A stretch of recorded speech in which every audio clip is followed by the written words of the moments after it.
আজকে তো মাননীয় মুখ্যমন্ত্রী তিনি হচ্ছে যে তাদের সঙ্গে আলোচনার যে আসর ছিল সেই আসর তিনি ছেড়ে গেছেন, চিফ সেক্রেটারি ছেড়ে গেছেন। এবং শুনলাম যে চিফ সেক্রেটারি নাকি জুনিয়র ডাক্তারদের এটা বলেছেন যে তোমরা বেরিয়ে যাও।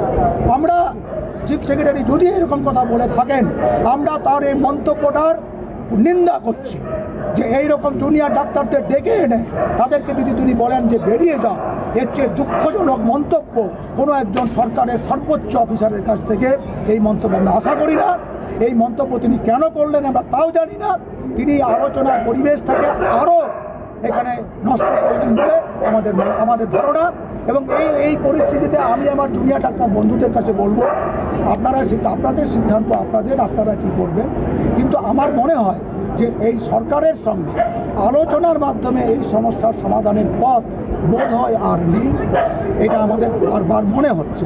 যদিও আমরা আশা ছাড়তে রাজি নই, কিন্তু আমরা এটা কোথাও একটা আমাদের মনের মধ্যে এই কথাটা আসছে ধীরে ধীরে যে আলোচনার স্বচ্ছ পরিবেশ, আলোচনার তো একটা পূর্ব শর্ত কিছু থাকে, সেই শর্তগুলিকে পূরণ করার জন্য সরকার বা প্রশাসন তারা কেউ প্রস্তুত নন।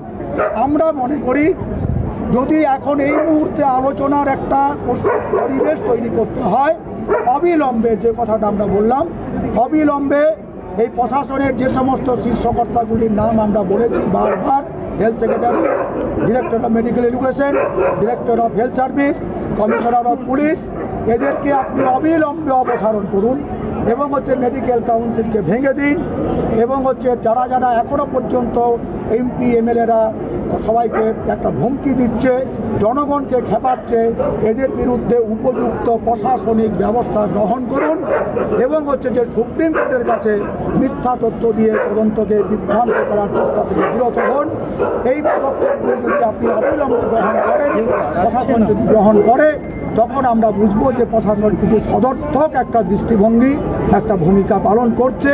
এগুলি না করলে তারা যে কোনো ভূমিকা পালন করতে উৎসাহী, এটা আমাদের আর মনে করার কোনো কারণ থাকছে না। এটা খুব দুঃখের হলেও জয়েন্ট প্ল্যাটফর্ম অফ ডক্টরস এই কথাগুলি বলতে বাধ্য। আন্দোলনের পরবর্তী ধাপ কি? আন্দোলনের পরবর্তী ধাপ একটা হচ্ছে যে জুনিয়র ডাক্তাররা নিশ্চয়ই তাদের মধ্যে আলোচনা করে ঠিক করবেন যে এরপর তারা কী করবেন, আন্দোলন কীভাবে নিয়ে যাবেন। পশ্চিমবাংলার মানুষ যারা আছেন তারা কি চাইছে তাদের কাছ থেকে, তাদের সেই দাবিটাকে তারা নিশ্চয়ই বোঝার চেষ্টা করবেন এবং এতদিন সেটা চলছে সেইভাবে তারা এগোবেন। এবং সিনিয়র ডাক্তাররা যারা আমরা আছি তাদের সঙ্গে আমরা এই আন্দোলনে থাকবো। আমরা বাড়তি আরও কিছু উদ্যোগ গ্রহণ করব, সেগুলো আমরা একটু ভেবে নিচ্ছি কী আমরা করতে পারি। তার মধ্যে দুটো তিনটে জিনিস আপনাদের এখনই বলতে পারি।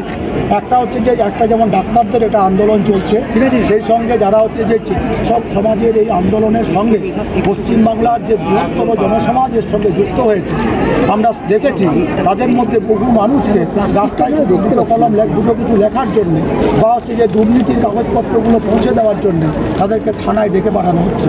এরকম কাউকে জেলে পাঠানো, পুলিশ কাস্টডিতে রাখা হয়েছে এবং কারো বিরুদ্ধে মিথ্যা অভিযোগ এনে তাদেরকে জেল কাস্টডি হয়েছে। আমরা এই সমস্ত মানুষগুলি যারা হচ্ছে যে এই আন্দোলনের পাশে থাকতে গিয়ে তারা হচ্ছে যে এইভাবে হেনস্থা হচ্ছেন, পুলিশের হেনস্থার শিকার হচ্ছেন,